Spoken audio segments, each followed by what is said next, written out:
Salve galera, passando rapidinho aqui pra pedir pra você se inscrever no meu canal, ativar o sininho das notificações e deixar o like. Tamo junto e agora vamos para o vídeo. Falando de Libertadores, Racing e Flamengo, jogo encerrado, 1-1, Gabigol marcou. Gabigol realmente fez a diferença nesse jogo. O Flamengo conseguiu segurar o resultado com um jogador a menos e segurou esse empate contra o Racing fora de casa. O jogo teve gols muito cedo, né, dentro da partida e muito próximos, né? O Racing conseguindo sair na frente, uma jogadaça no lado direito, mas sofreu o empate com outra jogadaça, dessa vez no lado esquerdo com o Bruno Henrique, para o Gabigol empatar.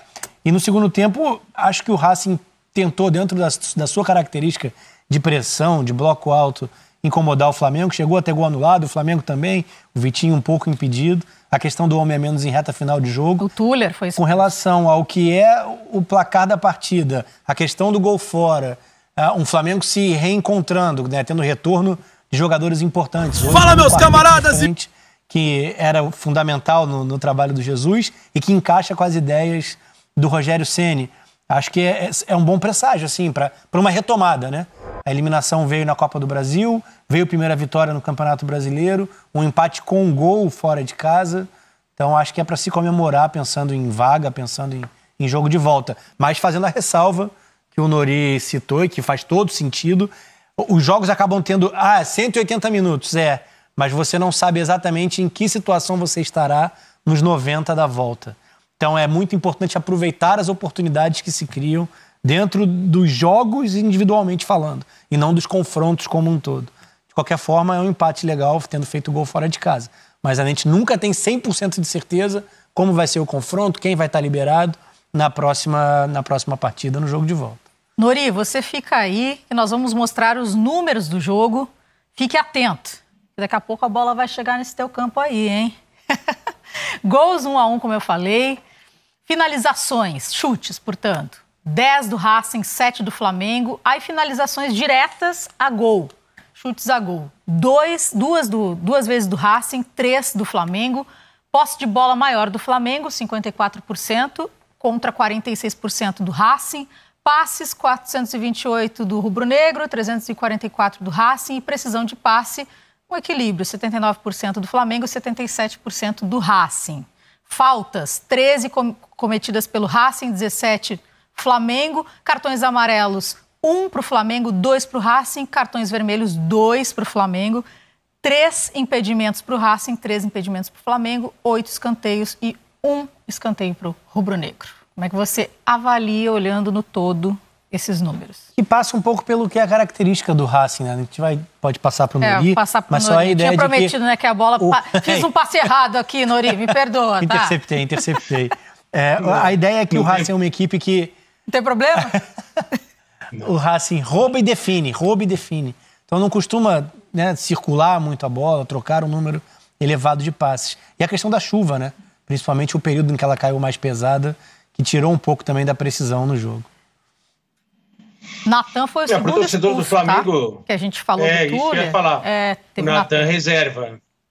Quem não assistiu o jogo flamenguista, ele pega, nossa, 2 expulsos, como é que a gente vai fazer e tal? Um era reserva e tal. O Natan complica, porque são 2 zagueiros que foram expulsos, um que estava jogando, outro estava no banco. Os números do jogo, talvez eles não reflitam o que foi a intensidade do jogo, principalmente no segundo tempo, aquele jogo de trocação, sabe? Foi bem legal. E acho que o Flamengo começa a trazer coisas que deixam o seu torcedor animado, a recuperar situações que deixam o seu torcedor animado. Em vários momentos do jogo, a gente percebeu o time do Racing acuado com a força do Flamengo. Como o Flamengo jogou dentro do campo de defesa do Racing, como ganhou sempre primeira, segunda bola, como fez tabela, infiltração. A gente viu o Vitinho entrando na área para finalizar, Everton Ribeiro na área para finalizar, Bruno Henrique na área para finalizar. O Bruno Henrique quase faz um gol espetacular, que seria o segundo gol do Flamengo, né?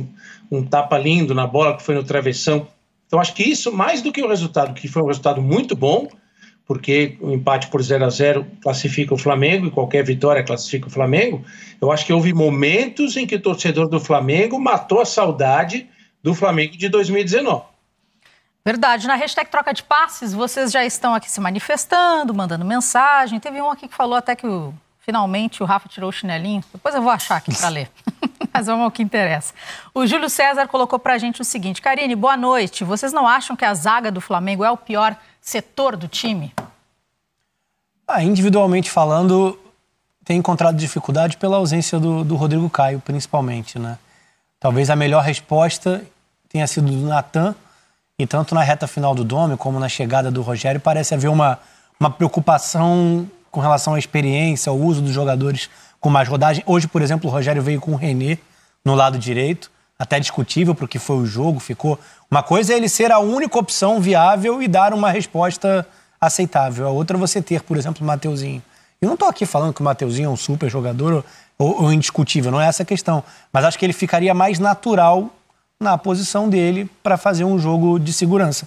E a questão é que o René acabou rendendo abaixo, realmente, na partida de hoje. Tinha feito até gol bonito, tinha tido boa participação na última rodada no Brasileirão. Mas passa um pouco por essa questão de escolher os jogadores nesse princípio de trabalho bem baseado no que os argentinos chamam de hierarquia, né? Enfim, a rodagem, a experiência.